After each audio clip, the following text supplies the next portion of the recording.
माधव कुंज बिहारी जय राधा माधव कुंज बिहारी जय गोपी जन वल्लभा गिरिवरदारी गोपी जन वल्लभा गिरिवरदारी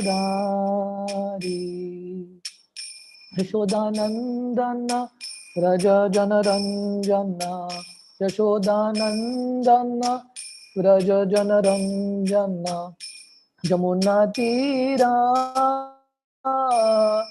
वनचारी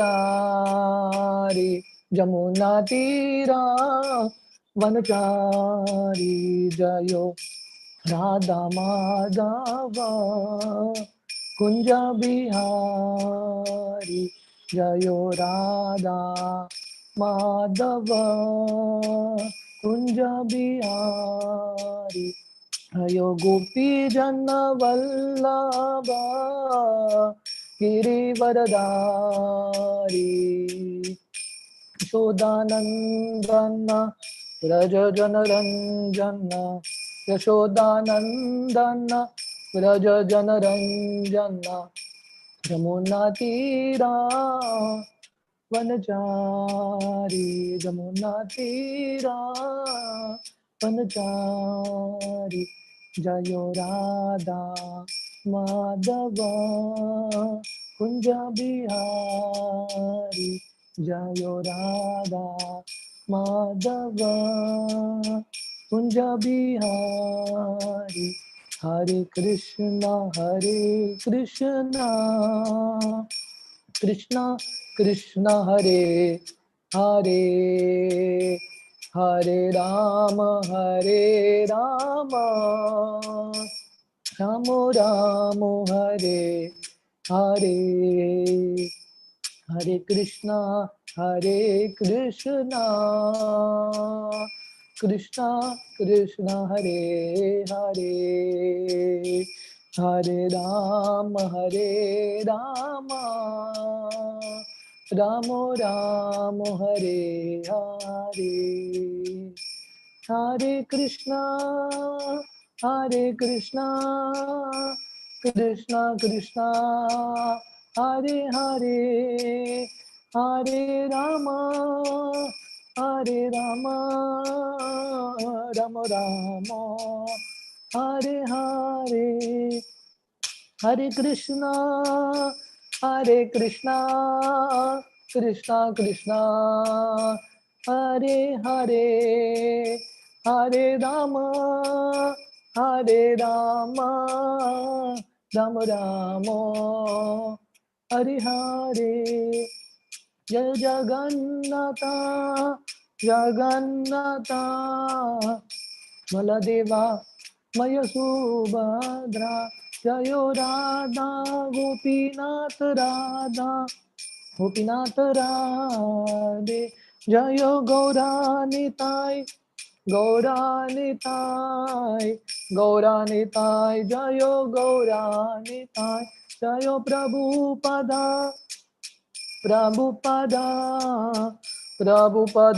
जयो प्रभुपदा जयो गुरुदेवा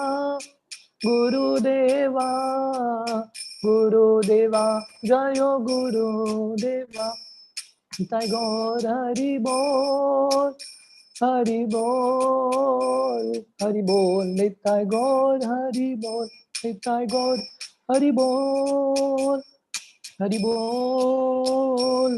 हरि बोल निताय गौर हरि बोल।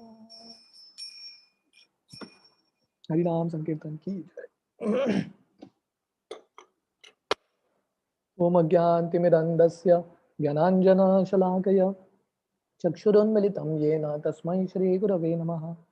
श्रीचैतन्यमनोभीष्टं स्थापितं येन भूतले स्वयं रूप कदा मह्यं ददाति स्वपदान्तिकं वन्देऽहं श्रीगुरो श्रीयुतः पदकमलं श्रीगुरोन् वैष्णवांश्च श्रीरूपं साग्रजातां सहगना रघुनाथान्वितं तं सजीवं साद्वैतं सावधूतं परिजनसहितं कृष्णचैतन्यदेवं श्रीराधा कृष्णपादान् सहगना ललिता श्रीविशाखान्वितंश्च नमो ओं विष्णुपादाय कृष्णप्रेष्ठाय भूतले श्रीमते भक्तिवेदांत स्वामिति नामिने नमस्ते सरस्वती देवे गौरवाणी प्रचारिणे निर्विशेष शून्यवादी पाश्चात्यदेशतारिणे वञ्चाकल्पतरुभ्यश्च कृपा सिन्धुभ्येव च पतितानां पावनेभ्यो वैष्णवेभ्यो नमो नमः।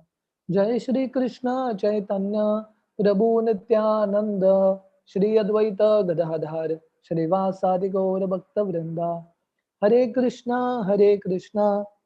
कृष्णा कृष्णा हरे हरे हरे रामो राम रामो हरे हरे। हरे Krishna. So welcome all of you all for our weekly Gita class. So we have been discussing the fourth chapter of Bhagavad Gita. So last week we discussed this section where Krishna is explaining the various qualities of one who is in knowledge, because this chapter is entitled Transcendental Knowledge. So one has to understand what are the qualities of one having knowledge. So we discussed this set of verses from verse number 19 onwards, and we were discussing this point that people in this world consider themselves to be knowledgeable, but Krishna defines someone with knowledge as to having these qualities. So if someone has these symptoms and these qualities, that person is actually knowledgeable. And what are these various qualities? We discussed this. So just this is basically a recap of what we did last week. Yeah. So first quality of someone in knowledge is kama sankalpa varjita. That means devoid of sense gratification. Right. So this is how Krishna defines someone who is having knowledge. That means if we still have desires for sense gratification, there is a long way for us to actually become knowledgeable. Because real knowledge is to understand that we are spirit soul. Therefore, we don't have to do anything with this material world and trying to develop renunciation. So this is one quality of someone who's having knowledge. Kama sankalpa varjita. Then Krishna says the next quality is tattva karma phala sangam. So such a person is detached from the results of activities, right? Tattva karma phala sangam. So in this world, we are all attached to the results. All of us work, and in the end, we expect certain result. But Krishna is saying a person in knowledge is actually detached from result. That means he performs his activity perfectly, but he is not at all attached to the result, because he understands that the result is for Krishna's pleasure. So whatever it is, he is completely peaceful. Just like Arjuna, he became the hero of this war. He won the war, and Jatayu, he lost the war. But from Krishna's point of view, both were perfect, because Krishna sees our effort, he doesn't see our result. So devotee is detached from result. Karma phala sangam. And then the next quality is, just a minute, nitya tripto, always satisfied. So this quality is also so very difficult for people in this world to practice, and even for all of us to practice. Always satisfied. And this Krishna defines as a knowledgeable person. So in the pastime of Sudama, it is explained that, in fact, Krishna is telling this to Sudama, a person who has true knowledge. So Krishna is calling Sudama that you have really learned the right education in our Gurukul, because I know you are a very satisfied person. And Sudama, even though he was very poor, he didn't have any complaints. He was very satisfied. So this Krishna defines as a Brahmana, or someone who is in knowledge, satisfied. Then Krishna continues, what are the various qualities? Yata Chittatma. So Yata Chittatma means one who is controlled his mind and intelligence. So basically, one who has certain amount of sense control is a person who is in knowledge. Then Tyaktva Sarva Parigraha. That means giving up sense of proprietorship. So he feels that I am not the owner, because he recognizes that Krishna is the owner. Bhoktaram Yajnatapasam Sarvaloka Maheshwaram. Krishna is the master, and I am at best the caretaker. So this is also a quality of one who has knowledge, or one who is knowledgeable. Tyaktva Sarva Parigraha. Then ahead, Krishna continues, Shariram Kevalam Karma. That means such a person works for the bare necessities of life. That means whatever is needed, he just for that he works. He doesn't keep working like a donkey day in and day out. No, he performs whatever is needed to keep his body and soul alive, and rest of his time is for Krishna consciousness. Right? So therefore, Srila Prabhupada made our ISKCON lifestyle in such a way that morning we have Bhagavatam classes, evening Gita classes. So we have sufficient, in between we do a little job, whatever, for a few hours. But our major job is Krishna service, Krishna consciousness, bhakti. I think last time I was discussing the example of Srila Prabhupada's father. Srila Prabhupada's father, Gaur Mohan De, he had a cloth business shop. But his major time, he would do bhakti. He would, from morning hours till almost like 10 in the morning, he would chant his rounds, he would do deity worship, he would read Bhagavatam, and then he would go and open the shop for till 1 o'clock, and then he would come back, take some little rest, again go open his shop for 1 or 2 hours, and then again in the evening he would have kirtan, arti, deity worship, and then he would read Chaitanya Charitamrita. So Prabhupada explained his main business was bhakti, and the cloth business was like a side business, right? But the main thing was bhakti. So person who is in knowledge, he works for the bare necessities.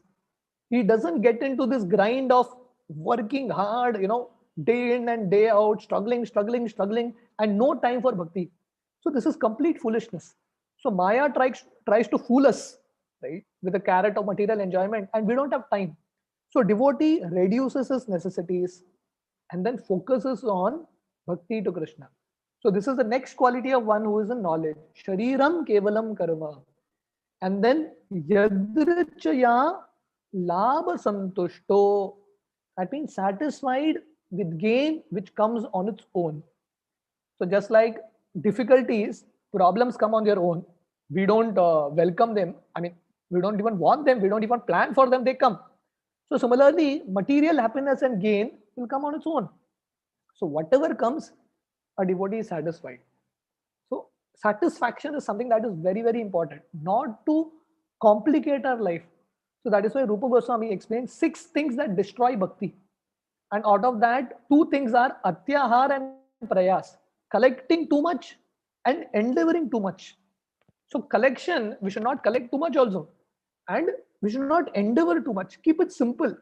Definitely we need to maintain our body, but keep it simple as far as possible. And then the next quality of one who is in knowledge is dvando vatito. That means free from duality. What does free from duality means? He is steady in both success, failure, honor, dishonor. He is steady. So free from duality means steadiness. Matra sparshastu kaunteya shitoshna sukha dukkada agama apayino anityas tam titikshasya bharata. So a devotee means he's steady. Like Srila Prabhupada gives this example. A housewife, whether it is winter or summer, she goes in the kitchen and cooks. A brahmana, whether it is winter or summer, he takes his morning bath. So similarly, a devotee means one who is knowledgeable is free from duality. Whatever the situation is, he is steady, consistent. So consistency is a sign of a person in knowledge, free from duality. And the next is Vimatsaraha. He does not envy, because he understands whoever has more than me, Krishna has blessed them. Why should I envy? So he doesn't envy, because in fact he is, rather than envying, he appreciates them, right? He's happy seeing the success of others. In this world, when we see others becoming successful, we become so envious. That's the nature of this material world. The nature of the material world is envy. But one who is in spiritual life, he is free from envy. Therefore, Krishna also in the Bhagavad Gita and the Bhagavatam also it is explained, who can understand Krishna consciousness, spirituality? One who is non-envious. So therefore, Krishna says this is a very, very important quality of someone who is in knowledge. Vimatsaraha, does not envy. And then Sama Siddhav Asiddhav. That means he is steady both in success and failure. Steadiness, as I was telling you, free from duality, steadiness. Whatever happens, he is steady. Like Srila Prabhupada is a perfect example of a very steady person. So Prabhupada, whether it was success or failure, Prabhupada kept doing his duty. Right? In India, it's not that Prabhupada started ISKCON and immediately there was success. Before starting ISKCON, Prabhupada had so many failures in India. Prabhupada started a League of Devotees, in Jhansi, and so many endeavors. And he was like failing one after another. But Prabhupada kept doing his duty. Because the platform of a devotee is the platform of duty. We are not focused on result. We are focused on doing our duty. So therefore, sadhana bhakti. Sadhana means discipline. You just keep doing your duty day in and day out. And result will come on its own. Too much focus on the result will make us paralyzed in doing our duty. So these are like some of the qualities that Krishna explains here of a person in knowledge. And what is the result of working in knowledge? So if you work in this way, as Krishna recommends, having transcendental knowledge and trying to develop all these qualities, what will be the result? The first is Jnanagni Dhagda Karmanam. All our previous reactions get burnt away. So Krishna has been explaining that the cycle of action and reaction is very difficult to overcome. But one who works in Krishna consciousness, one who works trying to get this knowledge, so such a person burns away all his reactions. Krishna takes care. Krishna personally burns all the reactions of these devotees. The next is Kurvan Napnoti Kilbisham. So all the previous reactions are gone and no further reactions. And we were seeing that this is the definition of akarma. Akarma means one the activities in which one doesn't get further reactions, and those activities that burn the previous reactions. So bhakti is so powerful that it can burn all our previous reactions and we don't even get further reactions. Kurvan napnoti kilbisham. And next is kritvapi na nibadyate. So a person who is in knowledge is never entangled. Today morning we were discussing Bhagavatam 3rd canto. So Krishna is thinking about Uddhava, that Uddhava is exactly like me. He is above the three modes of material nature. So Prabhupada explains, so pure devotees or devotees who are in knowledge are liberated souls. Iha yasya hare dase karmana manasa gira nikilastu api avastasu jivan muktasya uchyate. So pure devotees who are actually on the platform of real knowledge. And we have seen Prabhupada defined also what does knowledge mean. So someone may say, I am also knowledgeable. What does real knowledge mean? Real knowledge means to understand I'm a spirit soul, servant of Krishna, and my aim in life is to serve Krishna and achieve him, right? Develop Krishna Prem. So this is a person in knowledge. So a pure devotee, because he has true knowledge, he is completely surrendered to Krishna. Yasya hare dase karmana manasagira. His words, his activities, his mind, everything is surrendered to Krishna. So such a devotee is called Jivan Muktasya Uchyate. He is liberated. As Krishna is explaining here, Kritvapi na nibadyate. Such a devotee never gets entangled. And then this is what we discussed till last time, till verse number 22. So now we will discuss verse 23. Gata sangasya muktasya jnana avastita chetasa jnanarcharatah karma samagram praviliyate. What word? Gata sangasya, of one unattached to the modes of material nature. Muktasya, of the liberated. Jnana avastita, situated in transcendence.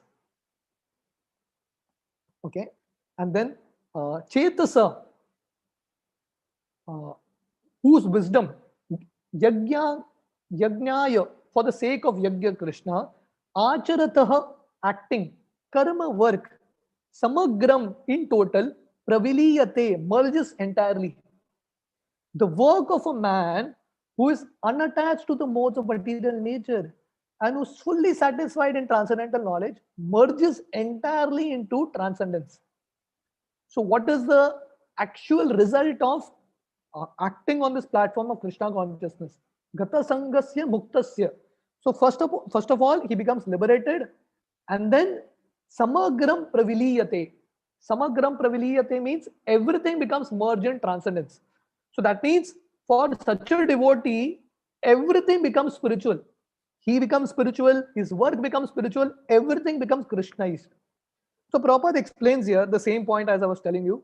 A fully Krishna conscious person, one who is free from dualities, he is free from all contaminations of the modes of material nature. He is free from everything. Just like Krishna explains in the 14th chapter of Bhagavad Gita, Mam chayo vyabhicharini bhakti yogena sevate sagunan samitityaitan brahma bhuyaya kalpate. So a devotee, because he is performing unalloyed devotional service, what is the result? Such a devotee becomes free from the three modes, which is very, very difficult to overcome. A devotee becomes free. So Prabhupada explains here, becoming fully Krishna conscious means one is completely free from contaminations, the contaminations of material modes. And how can one become liberated? Prabhupada mentions here, he can become liberated because he knows his constitutional position, right? We'll come back to the slides. Yeah. So Prabhupada is explaining here, who can become liberated? A devotee, because a devotee knows his constitutional position. So this is real knowledge, to know our constitutional position. And such a devotee can become liberated because he has true knowledge. And therefore, what is the mindset of a devotee? Whatever he does for Krishna. Just like the word says here, yajna cha charatah. That means acharata means acting. Whatever he does for whom? Yajnaya. He does for the sake of Krishna. Therefore, everything he does is sacrifice. All his works are yajna because it aims at satisfying Vishnu. So people love to perform yajna, once a year, twice a year. But for a devotee, every activity is yajna because every activity is trying to satisfy Krishna. And what is the result? The result is all his reactions are washed away and everything becomes spiritual. He himself becomes spiritual, all his work becomes spiritual. So there is practically nothing material left in a pure devotee. Everything is spiritualized because everything merges into transcendence. So this is the actual meaning of merging. What does becoming one with God means? That means whatever you do, you dovetail in the service of God, right? You are trying your best to surrender to God. So this means oneness. Like Srila Prabhupada was explaining in the Bhagavatam purport, Uddhava is constantly thinking about Krishna, the Vrajavasis are constantly thinking about Krishna. So that means they are one with Krishna. It's not that they have lost their identity. Their individual identity is there, but still because they're constantly in thought of Krishna. Satatam kirtayanto mam. So this is called merging. This is the platform of Brahman transcendence. So the connected to this only is text 24 is like the conclusion of this section, a very important verse. Brahmarpanam Brahmahavir Brahmagno Brahmanahutam Brahmaiva Tena Gantavyam Brahma Karma Samadhina. So the word to word, Brahma, spiritual in nature, Arpanam, contribution, Brahma, the supreme, Havihi, butter, Brahma, spiritual, Agnoho, in the fire of consummation, Brahmana, by the spirit soul, Hutam, offered, Brahma, spiritual kingdom, Eva, certainly, Tena, by him, Gantavyam, to be reached, Brahma, spiritual, Karma, in activities, Samadhina, by complete absorption. So in this verse, the word Brahma is used so many times, again and again. So what it means, we'll read the translation. A person who is fully absorbed in Krishna consciousness is sure to attain the spiritual kingdom because of his full contribution to spiritual activities, in which the consummation is absolute and that which is offered is of the same spiritual nature. So what it means is we are all Brahman in one sense. Aham Brahmasmi. We are all spirit, but we are all caught up in this material world, material consciousness. But a devotee who is actually spirit, when he is fully absorbed in Krishna consciousness, right? He's thinking about Krishna. He's in this samadhi state, in a very spiritual consciousness. So for such a devotee, because he's absorbed in Krishna consciousness, so the word absorbed is very important. Because he's absorbed in Krishna consciousness, whatever he does, his sacrifice, whatever activities he does, that also becomes Brahman, that also becomes spiritual. Because he is offering all these activities in the fire of spirituality. He is offering this for Krishna's service. So what he offers becomes spiritual. The person who offers becomes spiritual. Everything is spiritualized and Krishna conscious. And what is the result? The result is he enters into the spiritual world. Brahmaiva tena gantavyam. And the spiritual world is also Brahman. So this is called Sanatan Dharma. So what does Sanatan Dharma mean? Sanatan Dharma means all of us as living entities, Sanatan living entities, we are all eternal. So when the Sanatan living entity engages in Sanatan Dharma, what is Sanatan Dharma? Sanatan Dharma is bhakti, utilizing everything for Krishna's service, surrendering everything to Krishna. So when the Sanatan living entity engages in the Sanatan Dharma, what happens? He enters into the Sanatan abode. He enters into the eternal abode to enjoy with that Sanatan Lord eternally. This is called spirituality, Krishna consciousness, where everything becomes spiritualized. Like Prabhupada gives us example, an iron rod, it's actually quite cold. I mean, it's not hot, an iron rod. But if that iron rod is for a long time in touch with fire, burning fire, it will develop the qualities of fire. So similarly, when all of us are touched with Krishna consciousness, with Krishna continuously, then we will also become fiery. That means we will also become Krishnaized. This is the science of Krishna consciousness. So Prabhupada explains here how activities in Krishna consciousness can lead one ultimately to the spiritual goal is described here. So in this one verse, the entire roadmap is given. So when we engage in activities of Krishna consciousness, the Navvidha Bhakti, we will all attain the spiritual world because we are engaging in completely spiritual activities. So this Navvidha Bhakti, Shravanam, Kirtanam, Smaranam, Vandanam, these are activities that are going on in the spiritual world. So because we are engaging in those activities, we will get purified and we will achieve the qualification to enter into the spiritual world. So Prabhupada is mentioning here, the various activities in Krishna consciousness will be described in the following verses. So from the next verse on, the various kinds of activities are being described. But here the principle is described, the principle of Krishna consciousness. What is the principle of Krishna consciousness? The principle is spiritualizing ourselves. So Prabhupada is saying here, we are all caught in this material world. We are all supposed to be in the spiritual world enjoying with Krishna, but we are all entangled in the material world. And in the material world, there is so much contamination and our consciousness is so much affected. And we are all looking for a way, when will we get out of this place? What is the way? What is the right path to get out? So Krishna is explaining here how we can get out of this material world. The process by which the conditioned soul can get out of material atmosphere is Krishna consciousness. No other way. Harer Nama, Harer Nama, Harer Nama eva kevalam, kalo nasteva, nasteva, nasteva gatiranyata. Other than Krishna consciousness, there is no other way. So Prabhupada is saying here, by the process of Krishna consciousness, we can get out of the material world. And Prabhupada is giving a very beautiful example. Just like if someone has digestion problem, right? Indigestion, how it happens? If you have had too much milk, milk products, you get indigestion. Bowels become problematic. So what is the cure for overindulgence in milk products due to because of which we get indigestion? What is the cure? The cure is curd. So if you take too much milk product, your bowels become problematic, you get indigestion. What is the cure for it? Curd. The same milk product in a different fashion can cure. Similarly, why we are all suffering in this world? What is our disease? The disease is material activities. We are all performing material activities, therefore we are suffering. We are all absorbed in material activities. So what is the cure? The cure is spiritualize those material activities. Just like in that milk, you add an ingredient. and that after that, then milk becomes curd and it can cure your disease. Similarly, we are used to material activities. What we have to do now? Add Krishna to it. Krishna is everything. If you add the Krishna element to this so-called material activities, all your activities will become spiritual.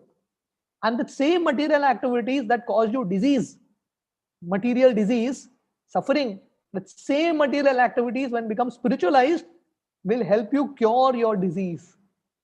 So this is a big science. I mean, if you think about it, milk, the cure uh, to the disease that comes from overindulgence of milk is milk only in a different fashion of curd. So it requires a lot of intelligence to come out with this understanding, right? So similarly, material activities causes us problem. But the same material activities, when Krishnaized, when offered to Krishna, can liberate us. So this process is called yajna, sacrifice. And Prabhupada explains what is yajna. Yajna means yajnartha karmano anyatra. Working for the satisfaction of Krishna is called yajna. And the more activities we perform, the more focused we are on Krishna, only for Vishnu, the more the material atmosphere can become spiritual. This entire material world can become spiritualized, can become fully Vaikuntha if we focus more and more on Vishnu. That absorption.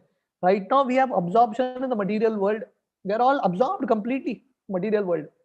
So we need to develop that kind of absorption in Krishna.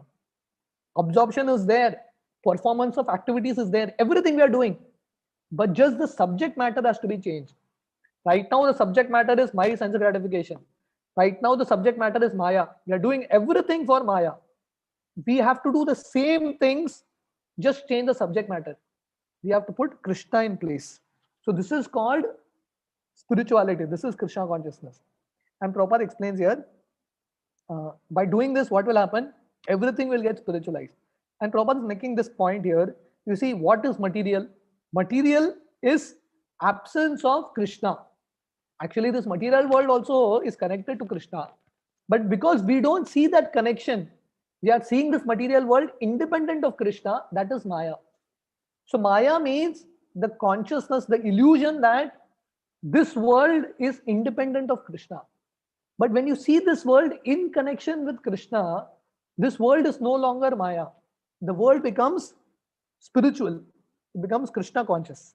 So Prabhupada is explaining here, matter dovetailed for the cause of the absolute truth regains a spiritual quality. So actually matter in one sense also is Krishna's energy. But now for us is Maya because it has lost the connection with Krishna. But when we bring the Krishna element, when we dovetail it in Krishna's service, it becomes spiritual. So Krishna consciousness is the process of converting illusory consciousness, Maya consciousness, into Brahman consciousness. So what is the process of Krishna consciousness? Converting our Chetana. So therefore Srila Prabhupada named the society as International Society for Krishna Consciousness. So right now we are all in Maya consciousness, I consciousness, my consciousness, sense gratification consciousness. So the process of Krishna consciousness, whatever we do here, chanting, hearing, serving, whatever we do, is about changing our consciousness to spiritual consciousness.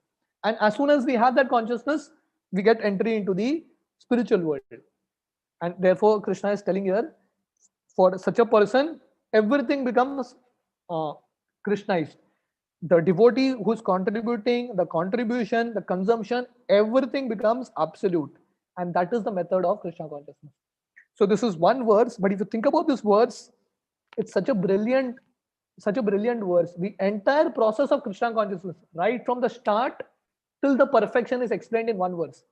If you just stick to this process, we will attain perfection, we will attain entry into the spiritual world, and that is the science of Krishna consciousness. The method of Krishna consciousness is explained in this one particular verse.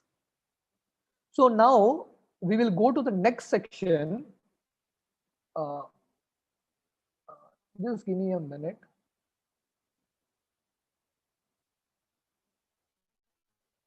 I just close the PPT. Just let me open the PPT.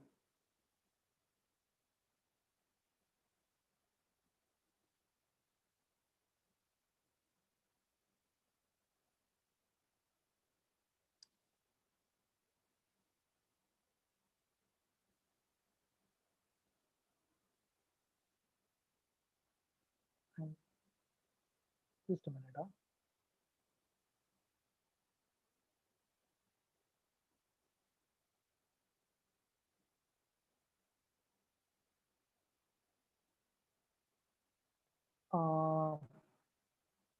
Okay,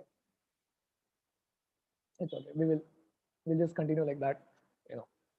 Okay. So from text 25 is the next section where Krishna is speaking about sacrifices, right? So till now, Krishna was speaking about reactions, right?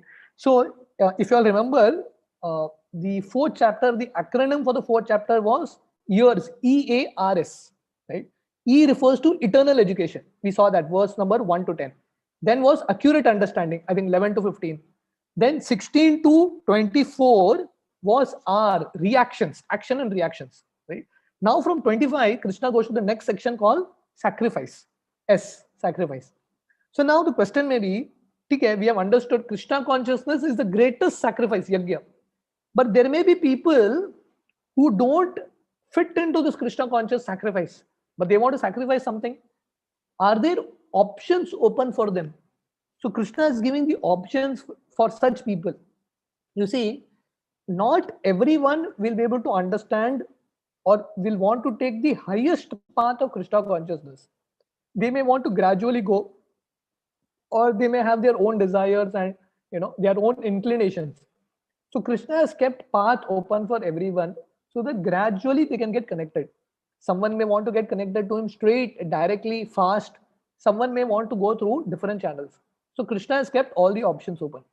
So someone who's not a pure devotee, who doesn't have this kind of faith, so what are the options open for him? What are the various sacrifices for such people? Krishna explains from text 25. So we will read this shloka. Daivam eva pare yagyam yogina paryupasate brahmagna apare yagyam yagnevopajuvati. Word to word, Daivam in worshipping the demigods, eva like this, apare some others, yagyam sacrifices, yoginah mystics, paryupasate worship perfectly, Brahma of the absolute truth, agno in the fire, apare others, yagyam sacrifice, yagyen by sacrifice, evatas upajuvati offer. Translation: some yogis perfectly worship the demigods by offering different sacrifices to them. And some of them offer sacrifices in the fire of the Supreme Brahman. So here Krishna explains two kinds of yajna. First is called Daivam Eva Pare Yajna. That means people who worship different demigods. Right? Why do people worship different demigods? Because they have certain material desires. Someone who is fully Krishna conscious, wants to attain the spiritual world, will worship Krishna. But someone may not want to fit into this category and they want some temporary benefit. So the scriptures say, "Theek you worship Indra, you worship Chandra, you worship Surya." So these options are open for people who want to please demigods and achieve something. So now, even if you have to please a particular demigod and achieve certain material benediction, you have to sacrifice. And what do such people sacrifice? They sacrifice material possessions. They sacrifice their material possessions. So they sacrifice something material and they get the blessings of the particular demigod and they achieve whatever uh, uh, material benedictions that they want. So this is one category of people, those who do worship of demigods. And Prabhupada calls them Bahu Ishwaravadi. Bahu Ishwaravadi means believers in many gods. The understanding of Vedic scripture is actually understanding of one God only. There is no understanding of many gods. Right? So the scriptures explain very clearly that Krishna is God, Vishnu is God, very clearly. There is no beating around the bush. It's very clear. But some people may say, no, no, no, I want to worship all the other demigods. Okay?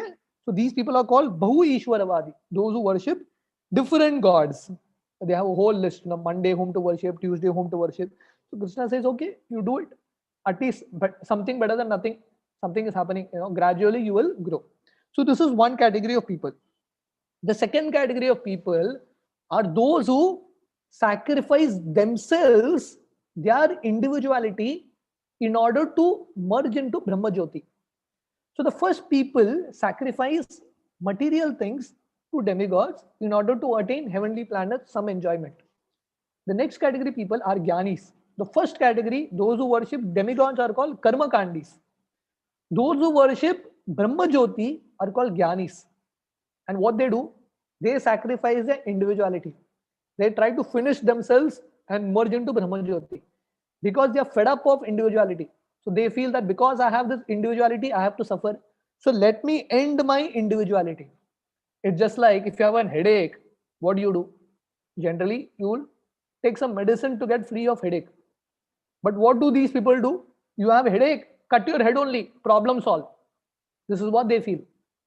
But if you have a headache, there is a solution to the headache. You don't have to cut your head immediately. Right? There's a solution to it. But these Gyanis, they want to finish their existence and merge into Brahma Jyoti. So Krishna says, "Okay, you want to do that, you do that." So these are two kinds of sacrifices Krishna is mentioning here. One is those who are demigod worshippers, Bahu Ishwara Vadi, and the second is those who worship Brahma Jyoti. And Prabhupada explains here that two kinds of sacrifices. One is sacrificing material things, and second is sacrificing oneself only. Right? They give up their individuality. Right? So one refers to the karma kandis, and second refers to the Gyanis. But Prabhupada mentions very clearly, and Prabhupada mentions practically in every verse the following section. Real sacrifice means sacrifice to Vishnu.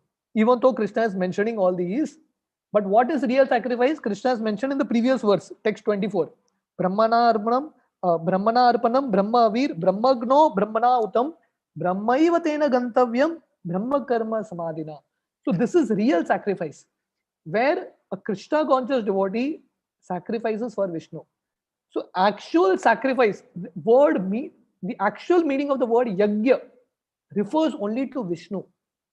But still, this is a superficial understanding that demigod yajna, Brahma Jyoti yajna. Actually, yajna means Vishnu only. But people have this understanding. So Krishna says, "Okay, this also can be considered under yajna." But a devotee is the first class yogi because he sacrifices everything for the satisfaction of Krishna, but he doesn't lose his individuality. Right? So I think we will stop here at this point. And from text 26, we will do next week. Okay? So at this point, anyone has any questions, any comments?